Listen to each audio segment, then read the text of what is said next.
के प्रकाशन को देखे आइए हम अपनी आंखों को बंद करेंगे और परमेश्वर से सामर्थ को मांगेंगे।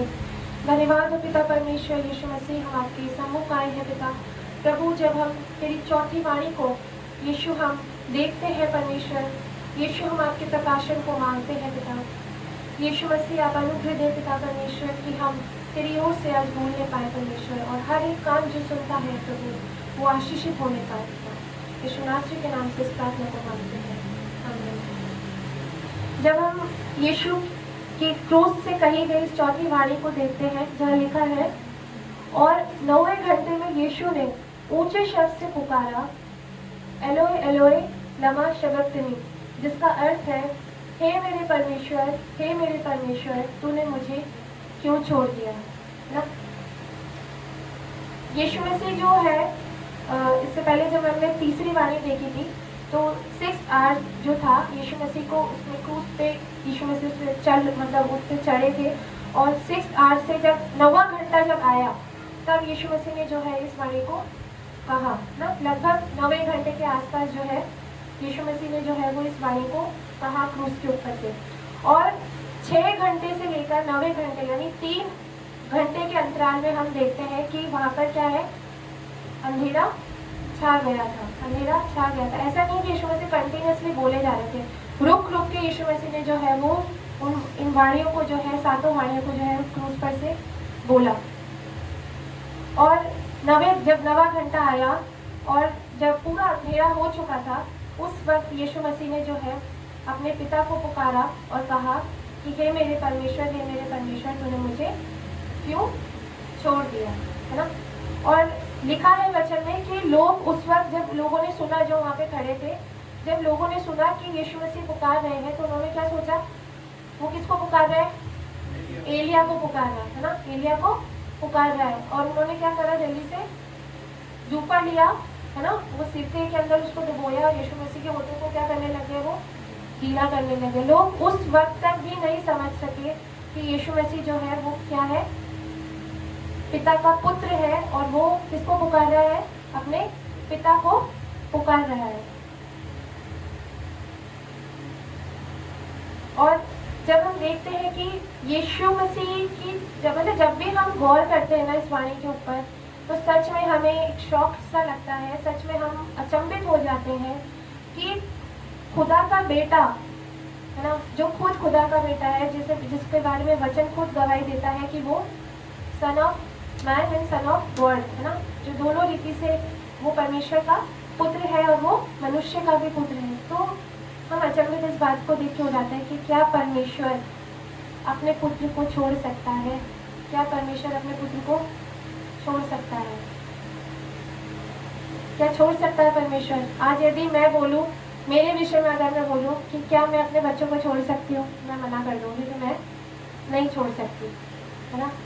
या आज पास्टर अर्पित से पूछा जाए कि क्या वो अपने बेटे को छोड़ देंगे, वो मना करेंगे कि मैं नहीं छोड़ सकता, है ना। तो जब हम मनुष्य होकर अपने बच्चों को नहीं छोड़ सकते, तो क्या वो परमेश्वर होकर अपने इकलौते पुत्र यीशु मसीह को छोड़ देगा। और अगर नहीं, तो क्यों ऐसा लिखा है कि यीशु मसीह ने क्यों बोला कि हे मेरे परमेश्वर, तूने मुझे क्यों छोड़ दिया, है ना। अब देखने वाली बात यह है कि क्या परमेश्वर, क्योंकि यीशु मसीह किसके बेटे हैं, परमेश्वर के, वो भी परमेश्वर के समान ही है, तो क्या परमेश्वर को छोड़ सकता है। क्या ज्योति ज्योति को छोड़ सकती है, क्या सत्य सत्य को छोड़ सकता है, नहीं छोड़ सकता, है ना। क्योंकि यीशु किसका पुत्र है, परमेश्वर का पुत्र है, इसलिए परमेश्वर जो है अपने पुत्र को जो है वो कभी भी नहीं छोड़ सकता। लेकिन यदि हम पढ़ते हैं यूहन्ना 3:16, जो कि बाइबल की गोल्डन वर्ड्स बोली जाती है, जो हर एक बच्चे को संडे स्कूल से सिखाया जाता है, जहाँ ऐसा लिखा है कि क्योंकि परमेश्वर ने क्या किया, जगत से ऐसा प्रेम किया कि उसने अपना इकलौता पुत्र जो है वो दे दिया, ताकि जो कोई भी उस पर विश्वास करे वह नाश ना हो लेकिन अनंत जीवन को पाए। परमेश्वर ने अपना इकलौता पुत्र इसलिए दिया ताकि वो क्या करे, उसके जरिए वो क्या करे, इस संसार को बचा ले, उसके जरिए क्या करे, इस संसार को बचा ले, है ना। और मेरे साथ कोई भी निकाले 2 कुरिन्थियों 5:21, कोई भी जो है उसको पढ़ने में अप्लाई करेंगे।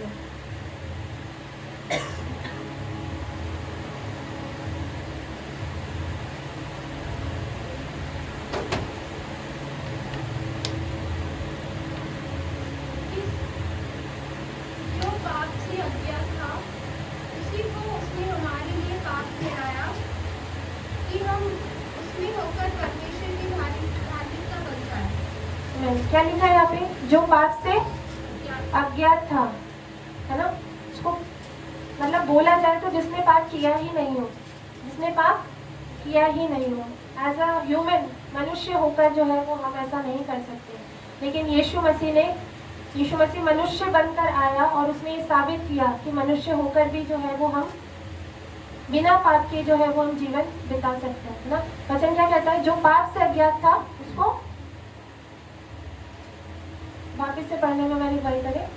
जो पाप से अज्ञात था उसी को उसने हमारे लिए पाप ठहराया कि हम उसमें होकर परमेश्वर की धार्मिकता बन जाए। हाँ, परमेश्वर ने ऐसा होने दिया कि यीशु मसीह जो परमेश्वर का इकलौता पुत्र था, जिसने कभी कोई पाप नहीं किया था, परमेश्वर ने उसको क्या करा? खुद पाप के हाथों सौंप दिया कि तू पाप बन, है ना? ताकि क्या हो? उसके अंदर से होकर हम क्या है? धार्मिक बन जाए।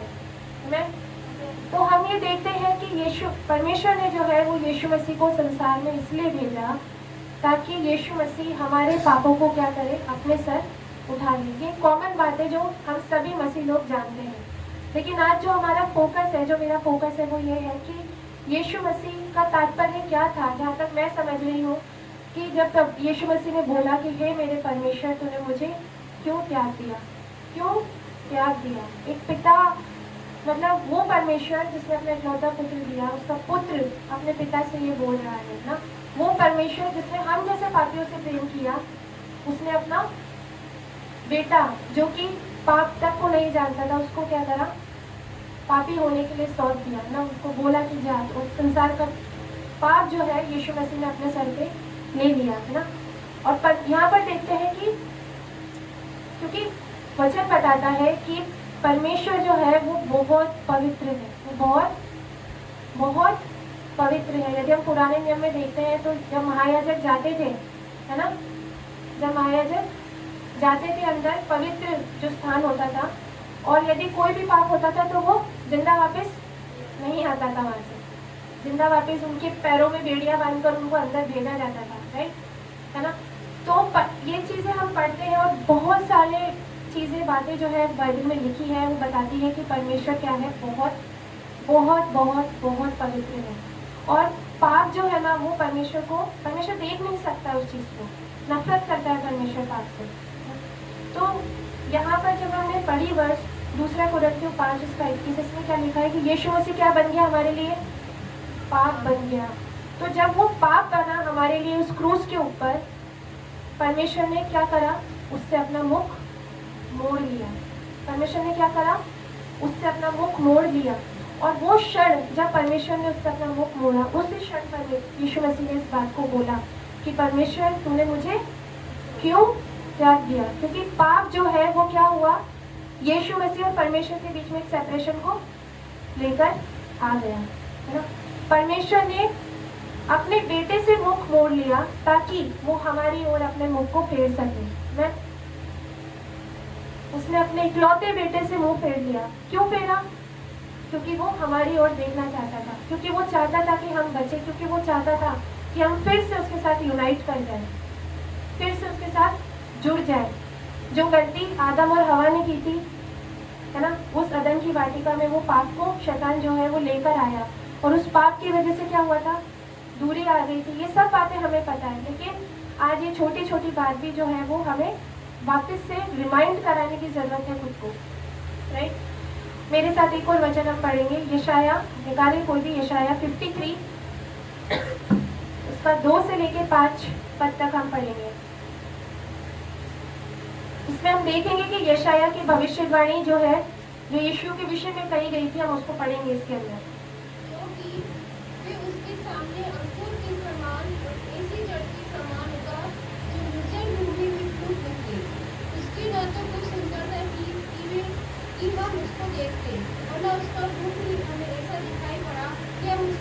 थे। वे तुच्छ जाना जाता और मनुष्य का त्यागा हुआ था। वह दुखी पुरुष था, लोग से उसकी जान पहचान थी और लोग उससे मुख फेर लेते थे। वे तुच्छ जाना गया और हमने उसका मुझे ना जाना। निश्चय उसने हमारे लोगों को सह लिया और हमारे बुजुर्गों को उठा दिया। तो भी हमने उसे परमेश्वर हमारा पिता दुर्दशा में पड़ा हुआ समझा। परंतु वे हमारी अपराधों के कारण घायल किया गया, वे हमारी अधर्म के कामों के कारण खींचा गया। वो हमारी शांति के लिए उस पर ताड़ना पड़ी कि उसके कोड़े खाने से हम लोग चंगे हो जाए। हम तो सब भेड़ों के समान भटक गए थे, हम में से हर एक ने अपना अपना मार्ग लिया और यहोवा ने हम सबों का अधर्म का बोझ उसी पर लाद दिया। यहाँ पर हम देख सकते हैं, इसमें यशाया ने जो है वो भविष्यवाणी की थी ना, उस सीन को जो है वो बताया था कि यीशु मसीह जब क्रूस पर चढ़ाए जाएंगे तो वो कुछ इस तरह से दिखेंगे। कैसे दिखेंगे? कैसे दिखेंगे? क्या लिखा है यहाँ पे? चौथे पद में क्या लिखा है? उसने हमारे रोगों को सह लिया और हमारे दुखों को उठा लिया ना। उसकी ऐसी बुरी दुर्दशा जो थी वो कर दी गई थी। यीशु मसीह बहुत सुंदर थे, लेकिन उस क्रूस के ऊपर उनकी ऐसी हालत हो गई थी, है ना, जो हम कभी सोच भी नहीं सकते। इतनी बुरी रीति से उन्हें कोड़े मारे गए, है ना, उनकी दुर्दशा जो है वो कर दी गई थी। और उस क्रूस पर जैसा यीशु दिखता था ना, पाप बिल्कुल वैसा ही दिखता है। पाप बिल्कुल वैसा ही दिखता है ना। दुर्दशा, हर एक चीज की बुराई, है ना, और मतलब रोग जो थे, हर वो चीज जो है वो उस क्रूस पर हम देख सकते हैं। ठीक है, तो जब यीशु मसीह की हालत जो है हमने उस क्रूस पर देखी, यीशु मसीह क्या थे? पूरे संसार का पाप जो था वो उन पर आया हुआ था और उस पाप ने जो है वो क्या करा? यीशु मसीह और परमेश्वर के बीच में एक सेपरेशन को लेकर आया। यीशु के वो घाव जो है वो हमारे पापों की क्या है? मजदूरी है, जो उसने उस क्रूस पर चुकाई है। जो भी पाप हमने किए उसकी मजदूरी किसने चुकाई? यीशु मसीह ने चुकाई है ना। आज यीशु मसीह की वाणी से हम यही देखते हैं कि ये पाप ही है जो क्या करता है? हमें परमेश्वर से सेपरेट करता है, हमें दूर लेके जाता है ना। ये पाप ही है जो क्या कर देता है? हमें पिता से पराया कर देता है ना। आदम और हवा जो थे वो क्या थे? परमेश्वर के इतने नजदीक थे, है ना। और एक समय आया जब पाप उनके जीवन में एंटर हुआ, वो क्या? अपनापन जो था वो किसमें बन गया? बदल गया, परायेपन में बदल गया। वो खुद को पराया समझने लग गए परमेश्वर से, और वो क्या हो गए? छुपने लग गए। तो हम शुरुआत से देख सकते हैं कि पाप क्या करता है? परायापन जो है वो लेकर आता है। पाप क्या करता है? पाप सेपरेशन को लेकर आता है हमारे जीवन में, है ना। और जब यीशु मसीह, ऐसा नहीं है कि यीशु मसीह ने, आप यहाँ पे देख सकते हैं कि यीशु मसीह ने क्या कहा? ऊंचे शब्द से पुकार के कहा, धीरे से नहीं कहा या लो टोन में नहीं कहा। यीशु मसीह ने क्या कहा? बहुत जोर से चीख कर इस शब्द को कहा, है ना, कि हे मेरे परमेश्वर, तूने मुझे क्यों छोड़ दिया? सिर्फ एक पापी ही है जो इस तरह से चिल्ला सकता है ना। क्योंकि सेपरेशन का वो जो दुख है ना, वो सिर्फ एक जो पाप करता है उसी को पता है। यदि प्रभु का आत्मा हम में है और यदि हम पाप करते हैं, पवित्र आत्मा आपको शांत नहीं बैठने देगा। पवित्र आत्मा आपको पिंच करेगा बार-बार, है ना, आपको बताएगा कि आपने गलत किया है, परमेश्वर की नज़र में आपने गलत किया है। ठीक है, तो वही चीज़ है, जब हम पाप करते हैं ना, हमारी आत्मा जो है वो चिल्लाकर बोलती है। ठीक है, एक सेपरेशन जो है वो हम खुदा से फील करते हैं, एक सेपरेट हो गए हम परमेश्वर से। क्योंकि जब हम पाप करते हैं तब क्या होता है? सेम ऐसा ही हम महसूस करते हैं। मुझे मेरे जीवन में याद है कि यदि मैं कुछ गलत करती थी, मैं अपने कमरे में जाती थी, रोती थी और चिल्लाकर प्रभु से बोलती थी, पिता मुझे ऐसा फील होता है, प्रभु तूने मुझे छोड़ दिया है। याद करें आप कि कब आपने परमेश्वर की आवाज़ को लास्ट अपने जीवन में सुना था। रिमेम्बर करें उस चीज़ को कि प्रभु ने कब आपसे आखिरी बार बात करी थी। लेकिन क्या करते हैं हम क्या करते हैं? हम कई बार ऐसा होता है कि हम जो है ना, हम ये सोचते हैं कि परमेश्वर ने हमें क्या कर दिया? छोड़ दिया। हमारी प्रार्थना नहीं सुनी जा रही ना, परमेश्वर ने हमें छोड़ दिया, परमेश्वर हम पे ध्यान नहीं दे रहा, या परमेश्वर ने अपने कानों को हमारे लिए बंद कर दिया। ऐसा नहीं है, ऐसा नहीं है। हमें खुद को देखने की ज़रूरत है। क्या सच में परमेश्वर ने हमें छोड़ा या सच में हमने परमेश्वर को छोड़ दिया है? हमें जांचना है इस चीज़ को कि दूरी किसने बनाई है। क्या परमेश्वर ने हमसे दूरी बनाई है या हमने परमेश्वर से दूरी बनाई है? हम शैतान जो है ना वो बहला फुसला के पाप को जो है वो हमारे जीवन में और इतनी खूबसूरती से लेकर आएगा कि हमें पता ही नहीं पड़ेगा कि हम पाप कर रहे हैं। हमें पता ही नहीं पड़ेगा कि हम क्या कर रहे हैं, पाप कर रहे हैं ना। तो हमें देखने की ज़रूरत है कि सच में जब हम एक मसीह जीवन जीते हैं हमें जांचना है खुद को। ऐसी बहुत सी बार जो है वो प्रभु हमें बताता है, चिताता है। परमेश्वर का वचन कहता है कि हमें अधिक से अधिक क्या करनी है और संगति करनी है। लेकिन शैतान क्या करता है, हमें इतना बिजी कर देता है ना कि हम प्रभु की संगति में आना भूल जाते हैं। हम परमेश्वर की संगति में आना भूल जाते हैं, हम परमेश्वर से दूर हो जाते हैं, हम परमेश्वर के वचन पढ़ना भूल जाते हैं। क्या ऐसा हो सकता है कि हम बिना खाना खाए रहे, हमें भूख लगती है, लेकिन हमारी आत्मा को भी जो है उसी रीति से क्या लगती है, भूख लगती है। क्या हम उस रीति का भोजन जो है वो अपनी आत्मा को दे रहे हैं? हमें जांचना है, क्योंकि मेरी इस वाणी के विषय में यही कहना है कि आप अपने आप को जांचें, है ना, कि पाप जो है कहीं वो आपको सेपरेट तो नहीं कर रहा परमेश्वर से, एक दूरी तो नहीं बन गई आपकी परमेश्वर से। आप जांचें अपने जीवन को, पर्सनली आप जांचें कि हमें क्या करने की आवश्यकता थी और हम क्या कर रहे हैं। आप जांचें कि परमेश्वर को कैसा जीवन मेरा चाहिए था, है ना, क्या सेवा के लिए परमेश्वर ने मुझे बुलाया था और मैं किस ओर जा रहा हूँ। हमें क्या है, हमें जांचने की जरूरत है, हमें खुद को जांचने की जरूरत है। और हम क्या करते हैं, हम जब इग्नोरेंस की ओर जाते हैं तो पाप क्या करता है, पाप एंटर हो जाता है और पाप क्या करता रहता है, हमें धीरे धीरे सेपरेट करता रहता है। और एक समय आता है कि जब हम इतने दूर चले जाते हैं, है ना, हम इतने दूर चले जाते हैं कि परमेश्वर उस छोर पर भी हमें बोलता है कि तू वापस आ जा, मैं तेरा क्या कर रहा हूँ, इंतजार कर रहा हूँ। उस उड़ाऊ पुत्र के समान जिसने अपने पिता की नहीं सुनी, अपने मन की करी, लेकिन फिर भी उसके पिता ने क्या करा, उसको माफ किया, उसे गले लगाया, अपनाया।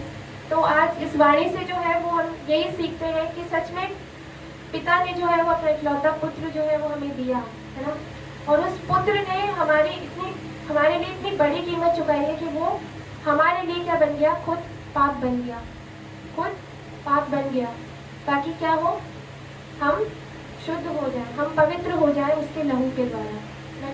हम अपने जीवन को जांचें और सच में ऐसी बातों को अपने जीवन से बाहर निकालें जो सच में पाप बनकर हमारे जीवन में आती है और हमें परमेश्वर से क्या करती है, दूर करती है ना।